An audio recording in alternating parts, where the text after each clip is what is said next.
দিনজুত বিধান পৰিষদৰ দ্বিবাৰ্ষিক অধিৱেশন উপলক্ষে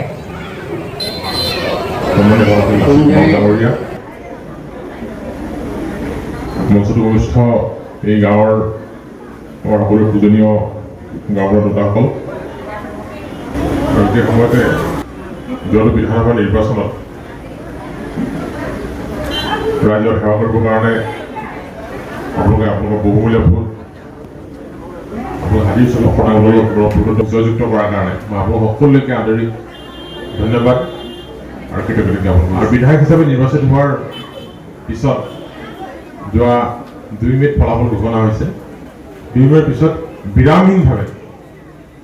বিৰামহীনভাৱে চাবৰ ৰাইজক সেৱা কৰিবৰ কাৰণে মই মোৰ সৰ্বোচ্চ শক্তি মই প্ৰয়োগ কৰিছোঁ।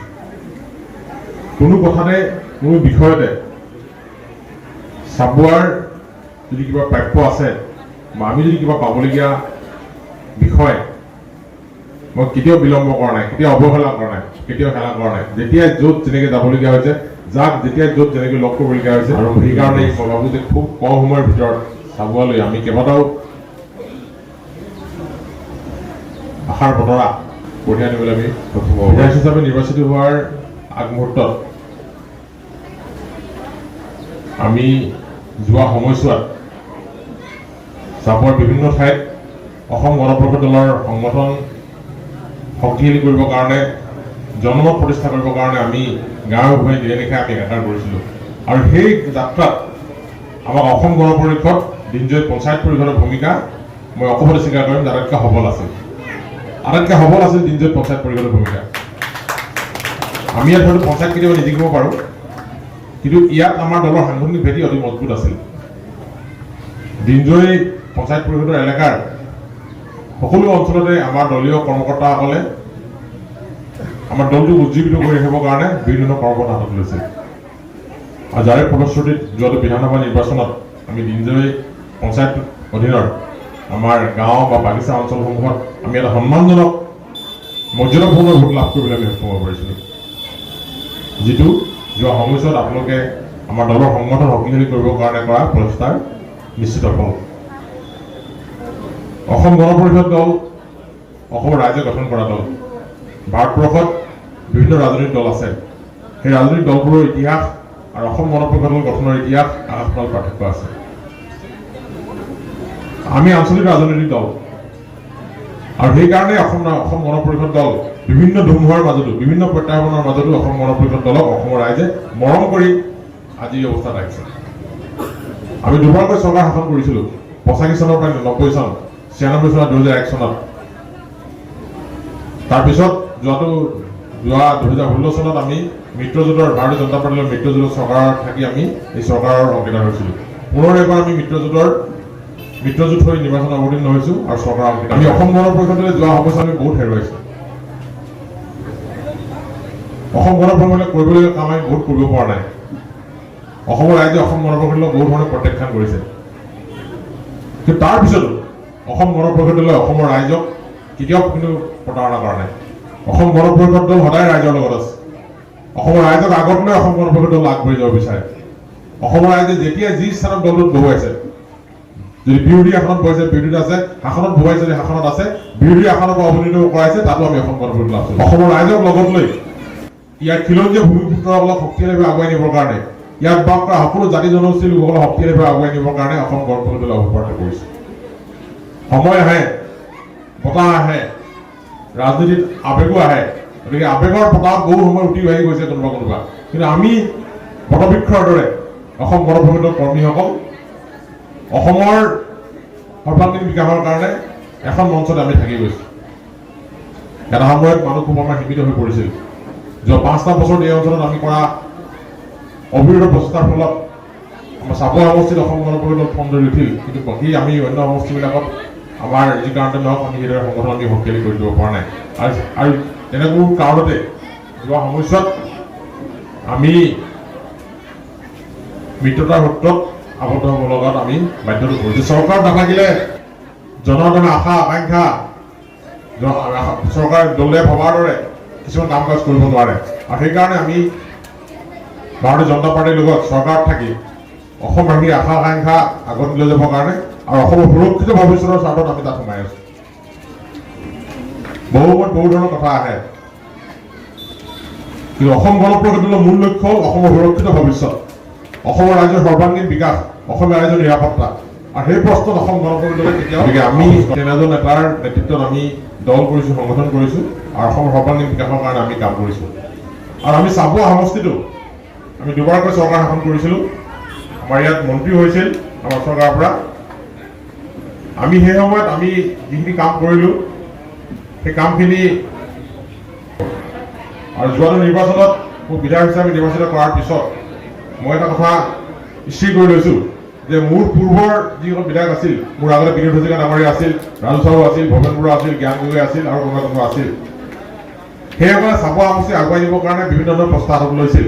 কিন্তু কিছু ব্যতিক্ৰমী ধৰণে মই চাবুৱা সমষ্টিক আগুৱাই নিবলৈ ইচ্ছা কৰিছোঁ। কিছু ব্যতিক্ৰমী প্ৰয়াসেৰে মই চাবুৱা সমষ্টিক অসমৰ শ্ৰেষ্ঠ 5টা বিধানসভা সমষ্টিৰ ভিতৰত এটা কৰিবৰ কাৰণে প্ৰযুক্তি হাতত লৈছোঁ। আৰু তাৰ কাৰণে মই এটা ভিজন ডকুমেণ্ট প্ৰস্তুত কৰিছোঁ। যি ভিজন ডকুমেণ্টৰ আধাৰত আহি থকা দিনত চাবুৱা সমষ্টিক আমি শিক্ষাৰ ক্ষেত্ৰত আমাৰ ভূমিকা কেনেকুৱা হ'ব, ক্ৰীড়াৰ বিকাশৰ কাৰণে আমাৰ ভূমিকা কেনেকুৱা হ'ব, সাংস্কৃতিক বিকাশৰ কাৰণে আমাৰ কি ধৰণে আমি কাম কৰিম, ইয়াৰ অৰ্থনৈতিক বিকাশৰ কাৰণে কি কাৰণে কাম কৰিম, সেই ধৰণে আমি এটা পৰিকল্পনা আমি প্ৰস্তুত কৰি লৈছোঁ। আমি চাবুৱা সমষ্টিত ইয়াৰ ছাত্ৰ ছাত্ৰীসকলে যাতে এটা ভাল পৰিৱেশত শিক্ষা গ্ৰহণ কৰিব পাৰে, এটা শিক্ষাৰ যাতে পৰিৱেশ থাকে, চাহ বাগিচা অঞ্চলৰ যাতে এটা শিক্ষাৰ বাতাবৰণ গঢ় লৈ উঠে, তাৰ আমাৰ চিন্তা আছে।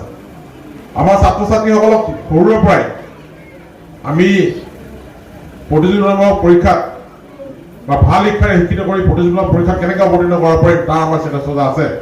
সাম্প্ৰতিক কোভিড পৰিস্থিতিৰ কাৰণে কথাখিনি ইমান আগবাঢ়িব পৰা নাই, কিন্তু হ'লেও আমি ভিতৰত কিছুমান কথা আগবঢ়াই আছোঁ, যাৰ ফল আপোনালোকে অহা দিনকেইটাত আপোনালোকে নিশ্চিতভাৱে দেখিবলৈ পাব।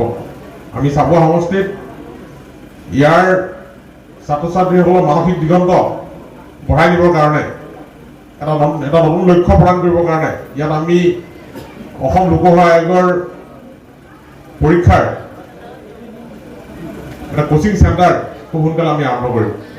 যদি কোচিং চেণ্টাৰত আমাৰ চাবুৱা বিধানসভা সমষ্টিৰ ছাত্ৰ ছাত্ৰীসকলে বিনামূলীয়াকৈ কোচিং লাভ কৰিবলৈ সক্ষম হ'ব পাৰিব। যেতিয়া সেইসকল ছাত্ৰ ছাত্ৰী সেই পৰীক্ষাত উত্তীৰ্ণ হ'ব, সকলো কোনোবা SDC হ'ব, কোনোবা BDO হ'ব, কোনোবা DC হ'ব, কোনোবা SP হ'ব সময়ত গৈ। গতিকে তেনে পৰিকল্পনা আমি আগবাঢ়িব বিচাৰিছোঁ। যোৱা 5টা বছৰত চাবুৱা বিধানসভা সমষ্টিত 5টা বছৰ 3টা বছৰত চাবুৱা বিধানসভা সমষ্টিৰ পৰা এজনো APSC পোৱা নাই।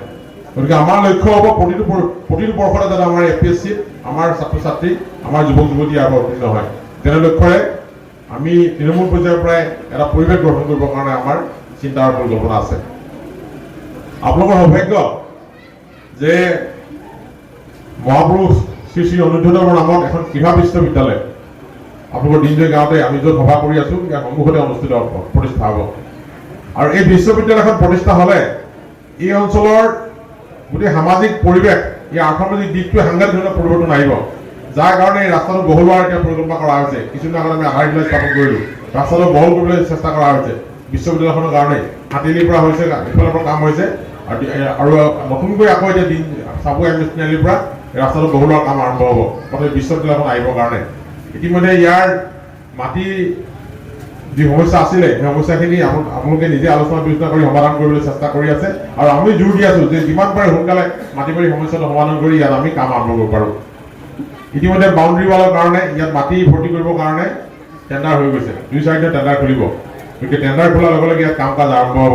গতিকে মই ৰাইজক অনুৰোধ জনাইছোঁ, নিজৰ মাজত ঘৰুৱা কিবা অলপ খাম খেলি আছে, যি কাৰণে মাটি বাৰী কথাখিনি ক্লিয়াৰ কৰিব পৰা নাই। গতিকে সেই সমস্যাবিলাক যাতে আন্তৰিকতাৰে সমাধান কৰে ৰাজহুৱা স্বাৰ্থৰ খাতিৰত, ব্যক্তি স্বাৰ্থ পৰিহাৰ কৰি সকলোৱে যাতে ৰাজহুৱা স্বাৰ্থৰ খাতিৰত গুৰুজনাৰ কাৰণে, আমাৰ এই অঞ্চলটোৰ উন্নয়নৰ কাৰণে সকলোৱে মাটি বাৰী যিখিনি সমস্যা আছে সমস্যা আমি সমাধান কৰি আগবঢ়াই দিলে ইয়াত ইউনিভাৰ্চিটি কামটো সোনকালে আৰম্ভ কৰিব পৰা যাব। আৰু ইয়াত ইউনিভাৰ্চিটিখন প্ৰতিষ্ঠা হ'লে এই অঞ্চলৰ বাতাবৰণটোৱে সলনি হৈ যাব। যে দেশ বিদেশৰ ছাত্ৰ ছাত্ৰী আহিব, দেশ বিদেশৰ শিক্ষক শিক্ষয়িত্ৰীসকল ইয়াত আহিব, বিভিন্ন ধৰণৰ ক্ৰীড়াৰ পৰিৱেশ ইয়াত গঢ় ল'ব, বিভিন্ন ধৰণৰ খেলা ধূলা ইয়াত অনুষ্ঠিত হ'ব। ছাত্ৰসকলে স্পৰ্টছৰ ভাল শিক্ষাৰে শিক্ষিত হৈ নিজকে উজ্বলাব পাৰিব। আজি লভলীনা বৰগোহাঁয়ে অলিম্পিকত মেডেল লাভ কৰিবলৈ সক্ষম হ'ব পাৰিছে। গতিকে বিশ্ববিদ্যালয়খন হৈ গ'লে তেনে প্ৰতিভাৱান খেলুৱৈ আমি প্ৰতি বছৰে আমি জন্ম দিব পাৰিম। গতিকে সেই লক্ষ্যৰে আগবাঢ়িব বিচৰা হৈছে অসমৰ প্ৰাক্তন মুখ্যমন্ত্ৰী আজিৰ কেন্দ্ৰীয় মন্ত্ৰী মাননীয় সৰ্বানন্দ সোণোৱালৰ আন্তৰিক ইচ্ছাত এই বিশ্ববিদ্যালয় ইয়াত প্ৰতিষ্ঠা হৈছে। গতিকে সেই বিশ্ববিদ্যালয় প্ৰতিষ্ঠাৰ যাত্ৰাত আমি সকলোৰে পৰা সহায় সহযোগিতা আৰু আশীৰ্বাদ আমি কামনা কৰিছোঁ। গতিকে এই অঞ্চলৰ বহু সমস্যা আছে, বাট পথৰ সমস্যা আছে, এই অঞ্চলৰ সাংস্কৃতিক জগতৰ সমস্যা আছে, আমাৰ ধৰ্মীয় নামঘৰ মন্দিৰ এইবিলাকৰ সমস্যা আছে। গতিকে পৰ্যায়ক্ৰমে সেইবিলাকো আমি সমাধান কৰিবলৈ চেষ্টা কৰিম। যোৱা সমস্যাত যথেষ্টখিনি কাম হৈছে। গতিকে আহি থকা দিনত আৰু দুগুণ উৎসাহেৰে এই অঞ্চলৰ আৰ্থসামাজিক দিশ ইয়াৰ অন্য দিশবিলাক আমি আগুৱাই নিবৰ কাৰণে আমাৰ চিন্তা আমাৰ পৰিকল্পনা আছে। মই অসমৰ মাননীয় মুখ্যমন্ত্ৰী মহোদয়ক অনুৰোধ জনাইছোঁ যে মায়মৰা বৈষ্ণৱ ধৰ্মৰ আমাৰ যিবিলাক সত্ৰ আছে, আমাৰ যিবিলাক নামঘৰ আছে, আমাৰ যিবিলাক থান আছে, সকলো নামঘৰ থান আৰু সত্ৰ এইবিলাক সংৰক্ষণ কৰিব লাগে, সংবৰ্ধনৰ ব্যৱস্থা কৰিব লাগে। মাননীয় মুখ্যমন্ত্ৰী মহোদয়ে ইয়াত ইতিবাচক সঁহাৰি জনাইছে আৰু বিভাগীয় বিষয়াক গোটেই বিষয়টো পৰীক্ষা কৰি প্ৰতিবেদন দাখিল কৰিবলৈ নিৰ্দেশ দিছে। গতিকে মই নিশ্চিতভাৱে আশাবাদী যে আমাৰ মায়মৰা দিনজয় সত্ৰখন আমি এটা আটক ধুনীয়া ৰূপত নিৰ্মাণ কৰি ইয়াক সংৰক্ষণ সৌন্দৰ্যবৰ্ধন আৰু লগতে আমাৰ থলুৱা আমাৰ মায়মৰীয়া ধৰ্মৰ গীত মাত শাস্ত্ৰ এইখিনি সংৰক্ষণৰ ব্যৱস্থা হ'ব আৰু সেইখিনি বিকাশৰ কাৰণে ইয়াত কাম কৰিব পৰা যাব। তেনে চিন্তাটো আমাৰ আছে। গতিকে সেইখিনি আমাৰ হৈ উঠিব বুলি আমি আশা কৰিব পাৰোঁ। একে সময়তে আমি যিখন ৰংগমঞ্চত আজি ইয়াত মিটিং কৰিছোঁ, অসম গণ পৰিষদ দলৰ চৰকাৰ থাকোঁতেই এইটো আৰম্ভ কৰা হৈছিল। তাৰপিছত কোনো চৰকাৰে ইয়াত পইচা পাতি নিদিয়ে বুলি অভিযোগ আহিছে। মাখনে সদায় কৈ থাকে যে কিবা এটা কৰিব লাগে, যে মাখনে কৈ আছে যে 5 লাখ টকা দিব লাগে, আৰু মই কৈছোঁ যে 5 লাখ তাতকৈ বেছি দিম, 10 লাখ টকা ইয়াত দিয়া হৈছে। বিভাগ এলেকা পুঁজি উন্নয়ন ধন অহা নাই, নৱেম্বৰত আহিব। প্ৰথম কিস্তিতে আপোনালোকৰ 10 লাখ টকা এই ৰংগমঞ্চৰ কাৰণে আগবঢ়োৱা হৈছে। 5 লাখ আহিছিল চবেই, মই 10 লাখ ঘোষণা কৰিছোঁ। মোৰো এটা ইচ্ছা আছে, মোৰ এটা সপোন আছে যে দিনজয় এই ৰংগমঞ্চ আমাৰ কাৰণে লাগি মঞ্চ, এই অঞ্চলৰ ৰাইজৰ সাংস্কৃতিক বিকাশৰ এটা মঞ্চ। গতিকে এই মঞ্চখন আৰু ধুনীয়া হ'ব লাগিব। গতিকে আপোনালোক 10 লাখ টকাৰ এটা সৰ্বাংগ সুন্দৰ যাতে মঞ্চ নিৰ্মাণ কৰে, তাৰ কাৰণে মই আগতীয়াকৈ আপোনালোকক কথাটো ঘোষণা কৰিছোঁ। আৰু একে সময়তে কেইবাজনৰ নামঘৰ যোৱা সময়ত অসম দৰ্শন আঁচনি অন্তৰ্ভুক্ত হোৱা নাই। অসম দৰ্শন আঁচনি বন্ধ হৈ আছে, এতিয়া বন্ধ হ'ল, নতুনকৈ ঘোষণা হোৱা নাই। নহ'লেও এই অঞ্চলৰ আটাইকেইজনৰ নামঘৰক যাতে আমি ধুনীয়া কৰিব পাৰোঁ, ভাল কৰিব পাৰোঁ, আমাৰ ধৰ্মৰ চৰ্চা আধ্যাত্মিক চৰ্চা যাতে সুন্দৰকৈ হ'ব পাৰে, তাৰ কাৰণে এই অঞ্চলৰ আটাইকেইটা নামঘৰ পৰ্যায়ক্ৰমে, একেদিনাই নহয়, পৰ্যায়ক্ৰমে আমি নিৰ্মাণৰ বা মেৰামতিৰ ব্যৱস্থা কৰিম বুলি মই আপোনালোকক কথা দিছোঁ। আৰু এটা আপোনালোকৰ কাৰণে ভাল খবৰ আছে যে চাবুৱা সমষ্টিত এইবাৰ 3টাই ৰাস্তা হ'ব। এতিয়ালৈকে RSDF নামৰ এটা স্কিমৰ জৰিয়তে 3টা ৰাস্তা হ'ব। এই 3টা ৰাস্তাৰ এটা ৰাস্তা আপোনালোকৰ দিনজয় পঞ্চায়তৰ আলহীগাঁও যিটো ৰাস্তা দীৰ্ঘদিন জৰাজীৰ্ণ ৰূপ লৈ আছিল, সেই ৰাস্তাটো 15 মিটাৰ বহল। এইটো যিটো ৰাস্তা ইয়াতকৈ বেছি ডাঙৰ, 15 মিটাৰ বহল এটা ৰাস্তা হ'ব, পেপাৰ ব্লকৰ ৰাস্তা হ'ব। ইতিমধ্যে টেণ্ডাৰ হৈ গৈছে। আমাৰ ভিতৰত টেণ্ডাৰ 23 তাৰিখলৈকে 23 ছেপ্টেম্বৰৰ ভিতৰত টেণ্ডাৰ মানে ঘোষণা হৈছে। 23 ছেপ্টেম্বৰৰ ভিতৰত টেণ্ডাৰ হ'ব। গতিকে ছেপ্টেম্বৰত হৈ গ'লে অক্টোবৰ নৱেম্বৰত এই কামটো আমি আৰম্ভ কৰিব পাৰিম। গতিকে আলহীগাঁও বুলি কওঁতে মানে MS নেলবৰ কিবা আৰম্ভ হ'ব। মই আগতে যিটো ক'লোঁ যে অনিৰুদ্ধ ক্ৰীড়া বিশ্ববিদ্যালয় আহিবৰ কাৰণে আমাৰ ৰাস্তাটো বহলোৱাৰ আমাৰ যিটো চিন্তা, MS তিনিআলিৰ পৰা ৰাস্তাটো দুই কাষে ফুটপাথ হ'ব। দুই কাষে ফুটপাথ হৈ বাইপাছলৈকে ৰাস্তাটো আহিব। দুই কাষে ৰাস্তাটো বাইপাছলৈকে আহিব, দুইফালে ফুটপাথ হ'ব। মানুহ গধূলি সময়ত খোজকাঢ়িব পাৰিব, ওপৰত ষ্ট্ৰীট লাইট থাকিব। এটা সৰ্বাংগ সুন্দৰ ৰাস্তা হ'ব। আৰু তাৰ মাজতে ৰাস্তাটো আকৌ আহি আলহীগাঁও সোমাই এই দিনটোত ওলাব। গতিকে এই ৰাস্তাটো আপোনালোকক মই ঘোষণা কৰিবলৈ পাই আজি মই সুখী অনুভৱ কৰিছোঁ। আৰু একে সময়তে দিনজয়ক কেন্দ্ৰ কৰি আপোনালোকৰ পঞ্চায়তৰ অধীনতে দিনজয়ক কেন্দ্ৰ কৰিয়ে এখন ডাঙৰ এটা মাৰ্কেট কমপ্লেক্স আমি ট্ৰেড চেণ্টাৰ নাম দিব বিচাৰিছোঁ। এটা ট্ৰেড চেণ্টাৰ হ'বলৈ ইয়াত গৈ আছে, অনুমোদন হোৱা নাই, আমাৰ পৰিকল্পনা আছে। কথাটো মই আপোনালোকক অৱগত কৰাইছোঁ যে দিনজয় বাইপাছত, এতিয়া বাইপাছ নহয়, সেইটো এটা ঘোষণা কৰিবলৈ আছে। এতিয়া বাইপাছ নহয়, এতিয়া চাউলখোৱাৰ পৰা জেৰাই নলৈহোলালৈকে, মানে পৰস্পৰৰ ঘৰলৈ যোৱা ৰাস্তা নলৈহোলা আহিব কয় ন, পৰস্পৰৰ ঘৰলৈ সোমাই যোৱা যিটো ৰাস্তা, সেই ৰাস্তালৈকে এইটো 4 লেনলৈ পৰিৱৰ্তন হ'ল। ইতিমধ্যে টেণ্ডাৰ হৈ গৈছে। অক্টোবৰ নৱেম্বৰ মাহৰ পৰা এইটো 4 লেনৰ কাম আৰম্ভ হ'ব। গতিকে দিনজয়টো বাইপাছ নহয়, 4 লেন। গতিকে আপোনালোক সেইফালৰ পৰা আপোনালোক বহুত সৌভাগ্যৱান। গতিকে সেই 4 লেনৰ কাষত সেই ফ'ৰলেনৰ কাষত এটা ডাঙৰ মাৰ্কেট কমপ্লেক্স যাক মই ট্ৰেড চেণ্টাৰ নাম দিব বিচাৰিছোঁ, তেনেকুৱা এটা চেণ্টাৰ হ'ব। তাত চৰকাৰী মাটি প্ৰায় 40 বিঘা আছিল, কিন্তু যোৱা সময়ত সেই মাটিখিনি আমি সংৰক্ষণ কৰি ৰাখিব নোৱাৰিলোঁ। আমাৰ দুৰ্ভাগ্য যে আমি বহুতক আবেদন দিব লগা হ'ল। তাৰে 10-12 বিঘা মাটি এতিয়া ওলাইছে। চৰকাৰী মাটিখিনি ইতিমধ্যে আমাক জমা দিবলৈ প্ৰস্তুতি চলাইছে। আমি চাপুৱা নগৰ সমিতি বা চাপুৱা নগৰ সমিতি নামতে বুলি ভাবিছোঁ। চাপুৱা নগৰ সমিতি নামৰ মাটিখিনি আগবঢ়োৱা হ'ব আৰু তাতে এটা মাৰ্কেট কমপ্লেক্স হ'ব, যিটো মাৰ্কেট কমপ্লেক্সে চাবুৱাৰ যিটো আমাৰ যান জঁটৰ সমস্যাৰ সৃষ্টি হৈছে। চাবুৱাত দোকান পোহাৰবিলাক একদম সৰু হৈ গৈছে, গাড়ী মটৰ সোমাবলৈ কোনো ৰাস্তা ঘাট নাইকিয়া হৈছে, পাৰ্কিং প্লেচ নাইকিয়া হৈছে। সেই অভাৱটো পূৰণ কৰিব আৰু এখন সমান্তৰাল বজাৰ ইয়াত সৃষ্টি হ'ব, এখন আধুনিক বজাৰ সৃষ্টি হ'ব, য'ত পাৰ্কিং প্লেচ থাকিব, য'ত সুন্দৰ সুন্দৰ দোকান থাকিব, আধুনিক ব্যৱস্থাৰে গোটেইবিলাক থাকিব। এটা বিবাহ ভৱনো থাকিব। আজিকালি আমাৰ ঘৰ দুৱাৰবিলাক আমি জনসংখ্যা বাঢ়ি গৈছোঁ, টাউনতো ঘৰ দুৱাৰ বুলিবলৈ চোতাল নায়েই, বিয়া পাতিবলৈ জেগা নাই। গাঁওবিলাকত আছে এতিয়া বাৰু, হোৱা নাই, কিন্তু গাঁৱতো কমি আহিছে। এটা পেণ্ডেল বনাবলৈ গ'লে লাখ টকা লাগি যায়, গতিকে তাত এটা বিবাহ ভৱনো হ'ব। গতিকে বিবাহ ভৱনটো হ'লে আমাৰ অসমীয়া ধৰণে আমি বিবাহ ভৱন হ'ব, আমাৰ তাত নামঘৰ থাকিব, আমাৰ অসমীয়া ধৰণে এটা বিবাহ ভৱন হ'ব। আৰু বিবাহ ভৱনত আমি কম খৰচত আমি বিয়া বাৰু কামখিনি আমাৰ সাংস্কৃতিক কামবিলাক আমি কৰিব পাৰিম। গতিকে এই চিন্তাখিনি মই ইয়াক লৈ এই অঞ্চলত লৈ এতিয়া আৰম্ভ কৰিছোঁ। আৰু বেলেগ বেলেগ পৰিকল্পনা আছে, অন্য ঠাইত এইখিনি কথা কোৱা হ'ব, কিন্তু ইয়াক লৈ দিনজয় পঞ্চায়তক লৈ দিনজয় আশে পাশে এইখিনি কথাৰে আমি আগবাঢ়িব বিচাৰিছোঁ। গতিকে মই ৰাইজৰ আশীৰ্বাদ, সহায় সহযোগিতা দিয়াৰ পৰামৰ্শ মই আন্তৰিকতাৰে কামনা কৰিছোঁ। ইয়াত পঞ্চায়তী ব্যৱস্থাৰ জৰিয়তে যোৱা সময়ত কাম কৰিবলৈ চেষ্টা কৰা হৈছে। গতিকে এই পঞ্চায়ত ব্যৱস্থাটো যাতে স্বচ্ছ হয়, নিকা হয়, দুৰ্নীতিমুক্ত হয়, তাৰ কাৰণে আমাৰ অভিযান অব্যাহত আছে। গতিকে আমি পঞ্চায়ত ব্যৱস্থাটোক স্বচ্ছ নিকা কৰি ৰাখিবৰ কাৰণে আমি সকলোৱে সাৱধান হ'ব লাগিব, সকলোৱে সচেতন থাকিব লাগিব, চকু কাণ মুকলি কৰি থ'ব লাগিব। ইয়াত যাতে দুৰ্নীতি নহয়, ইয়াত যাতে অনিয়ম নহয়, ইয়াত যাতে ভ্ৰষ্টাচাৰ নহয়, তাৰ কাৰণে আমি কিন্তু আপোনালোকে সকলোৱে সজাগ আৰু চকু মুকলি কৰি ৰাখিব লাগিব। যোৱা সময়ছোৱাত কি হ'ল এইটো ক'ব লগা কথা নাই, কিন্তু এতিয়া নহয়, এতিয়া কোনো যাতে দুৰ্নীতি কৰিব নোৱাৰিব, অনিয়ম কৰিব নোৱাৰিব, তাৰ কাৰণে কঠোৰ নিৰীক্ষণ ব্যৱস্থা কৰা হৈছে। আৰু ৰাইজকো সজাগ আৰু চকু মুকলি কৰি ৰাখিবৰ কাৰণে মই অনুৰোধ জনাব বিচাৰিছোঁ। আজি অসম গণ পৰিষদ দলৰ আমাৰ দিনজয় পঞ্চায়ত পৰিষদৰ অধিৱেশন অনুষ্ঠিত হৈ গ'ল আৰু এই অধিৱেশনে দ্বিতীয়টা কাৰ্যকালৰ বাবে আমাৰ প্ৰবীণ শিক্ষক সমাজকৰ্মী গুৰুপ্ৰপুত্ৰ গোহাঁই ডাঙৰীয়াক পুনৰবাৰ সভাপতিৰ দায়িত্ব অৰ্পণ কৰিছে। মই গুৰুপ্ৰপুত্ৰ গোহাঁই ৰাইজৰ আশীৰ্বাদ ল'বলৈ অনুৰোধ কৰিছোঁ। পূৰ্বৰ বৰ্তমানৰ সম্পাদক লম্বিত গগৈক কাৰ্যকৰী সভাপতিৰ দায়িত্ব অৰ্পণ কৰিছে। মই লম্বিত গগৈকো আশীৰ্বাদ ল'বলৈ অনুৰোধ কৰিছোঁ। আৰু একে সময়তে আমাৰ যুৱ সমাজকৰ্মী মই কাঠগাঁৱৰ বিপুল দত্ত, তেওঁক সম্পাদকৰ দায়িত্ব অৰ্পণ কৰা হৈছে। মই বিপুলকো ৰাইজৰ আশীৰ্বাদ ল'বলৈ অনুৰোধ কৰিছোঁ।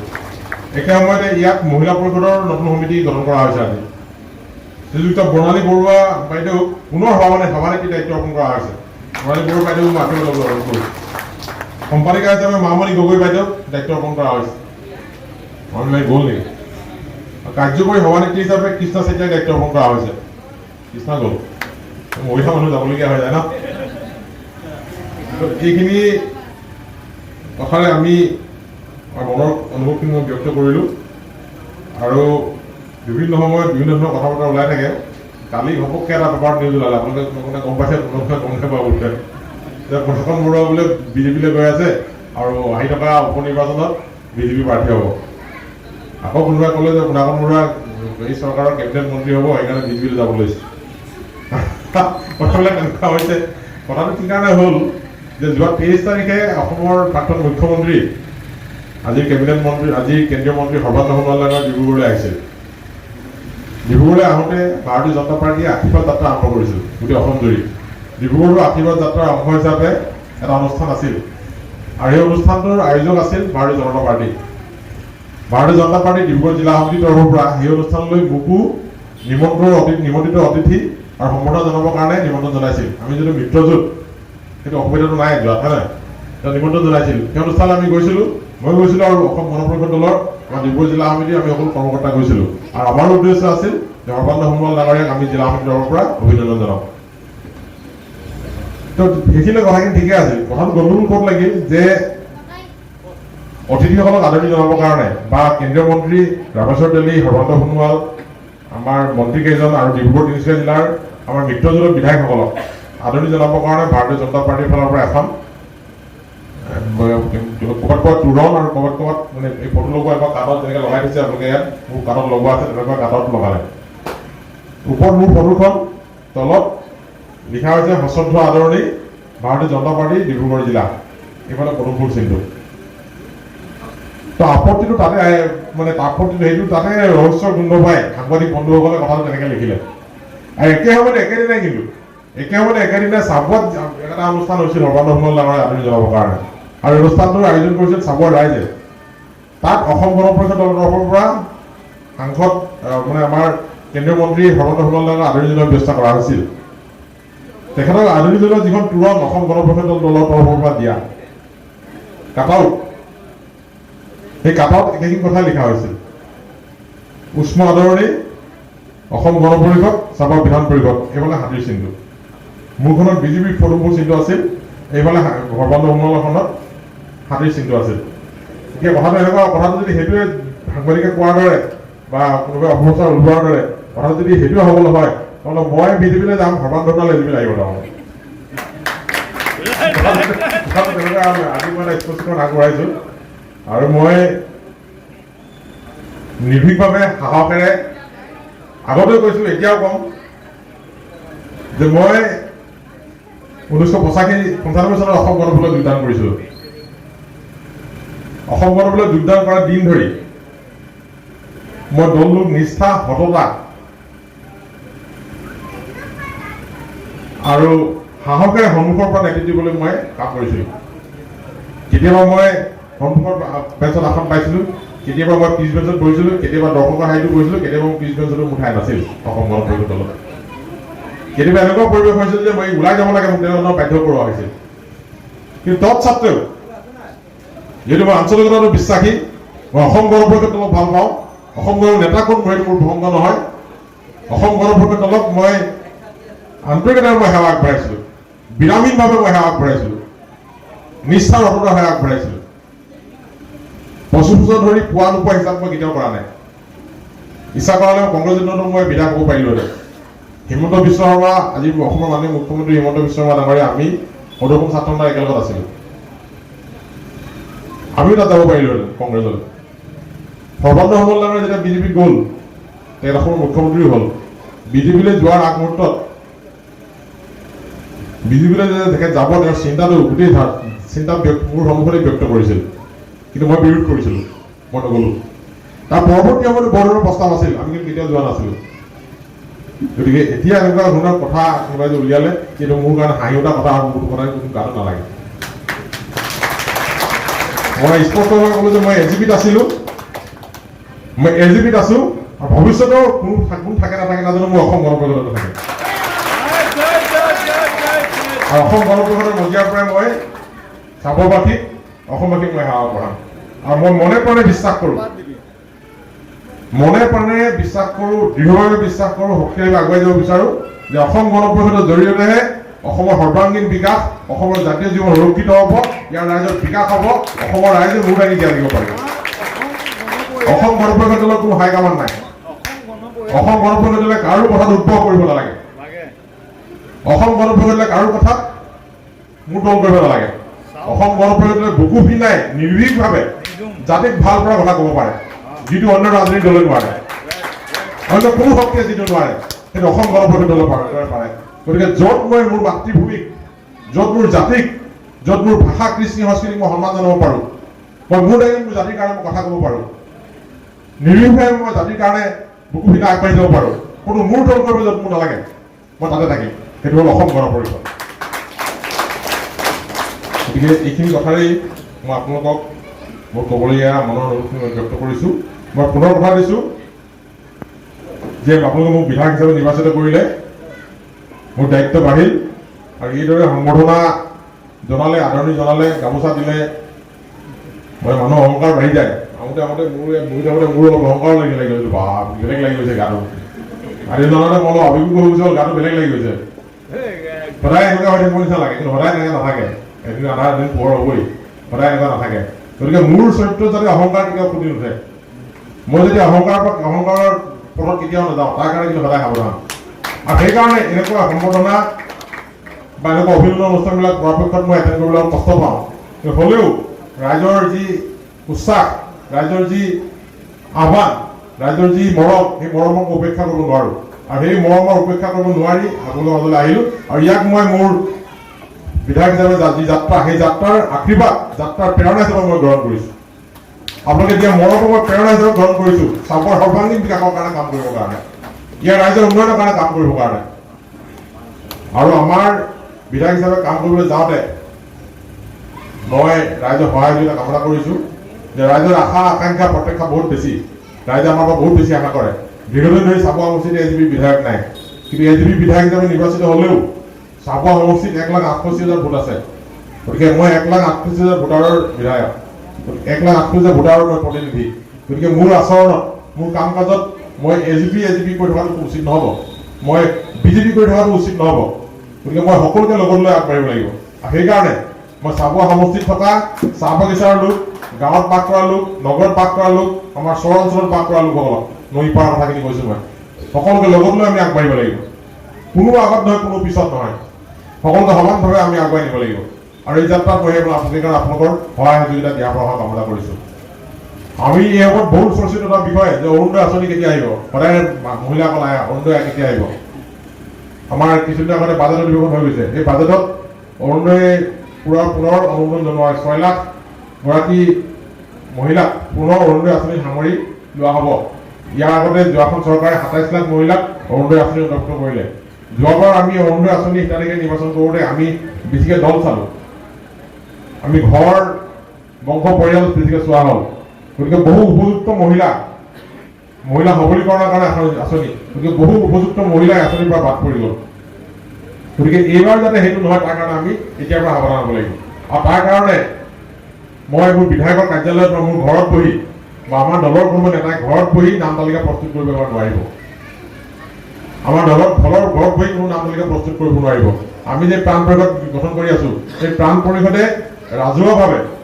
নিজৰ অঞ্চলত নিজৰ গাঁৱত সভা পাতি ৰাজহুৱাভাৱে সভা পাতি নাম তালিকা প্ৰস্তুত কৰিব 6 লাখ যদি 126টা সমষ্টিত ভাগ কৰা হয় আমি কিমান পাম 6,000 মান পাম 5,000 মান পাম 5,000 মান পাম গতিকে সেই 5,000 5,500 যি পাম আমি চাবুৱা সমষ্টিত আমাৰ ষোল্লখন পঞ্চায়তত গতিকে পঞ্চায়ত ৱাৰ্ড আজিকালি আমি ভাগ কৰিব লাগিব প্ৰতিটো ৱাৰ্ডত 20-25 গৰাকী মহিলা হ'ব গতিকে প্ৰতিখন প্ৰাণ পৰিষদে সেই 20-25 গৰাকী মহিলাক নিৰ্বাচিত কৰিব পাৰিব আমি বেছি দিব পাৰিলে সকলোকে দিব পাৰিলে ভাল কথা আছিল কিন্তু এই 25 গৰাকীকে এতিয়া দিবলৈ যাওঁতে আমি তাতে সাৱধান হ'ব লাগিব যি উপযুক্ত লোকসকলক যাতে আমি দিব পাৰোঁ যাক প্ৰয়োজন যি এই কামটোৰ কাৰণে উপযুক্ত চৰকাৰে বান্ধি দিয়া যিটো গাইডলাইন সেই গাইডলাইন অনুযায়ী সকলোৱে পায় তাৰ কাৰণে আমি সাৱধান হ'ব লাগিব গতিকে মই আজি দিনজোৰা পঞ্চায়ত পৰিষদত গঠন হোৱা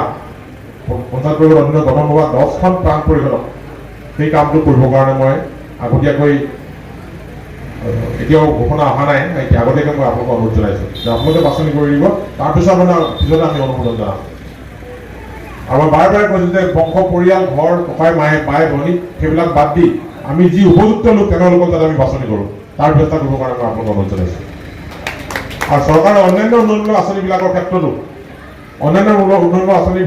ক্ষেত্ৰতো আপোনালোকে যাতে আমি সেইদৰে আগবাঢ়িব পাৰোঁ সকলোকে লগত লৈ আগবাঢ়িব পাৰোঁ তাৰ কাৰণে আমি চিন্তা পৰিকল্পনা আমাৰ আছে আৰু আপোনালোকৰ সহযোগিতা আমি কামনা কৰিছোঁ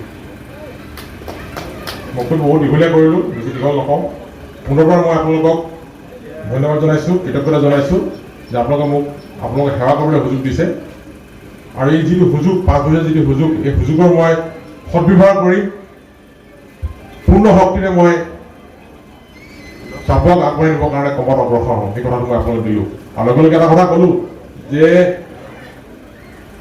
মই দীৰ্ঘদিন কাৰণে সদায় মই বিধায়ক থাকিম বুলি কথা নহয় কিন্তু এই 5টা বছৰতে চাবুৱাক শক্তিশালীভাৱে আগুৱাই নিবৰ কাৰণে চাবুৱাক বিকাশৰ কাৰণে আপোচহীনভাৱে মই আগবাঢ়িম তাৰ কাৰণে যদি কোনোবাই দুই বেয়াও পায় দলীয় কোনোবাই বন্ধু বেয়াও পায় বা কোনোবাই অসহযোগো কৰে মই চকু মুদি হ'লেও মই আগবাঢ়ি যাম আপোনালোকে এটা মোক সুযোগ দিছে চাবুৱাক সেৱা কৰিবৰ কাৰণে সেই সুযোগৰ মই ব্যৱহাৰ কৰিম মই সদায় বিধায়ক হ'ম বুলি কোনো কথা নাই সদায় বিধায়ক হ'ব লাগিব কোনো কথা নাই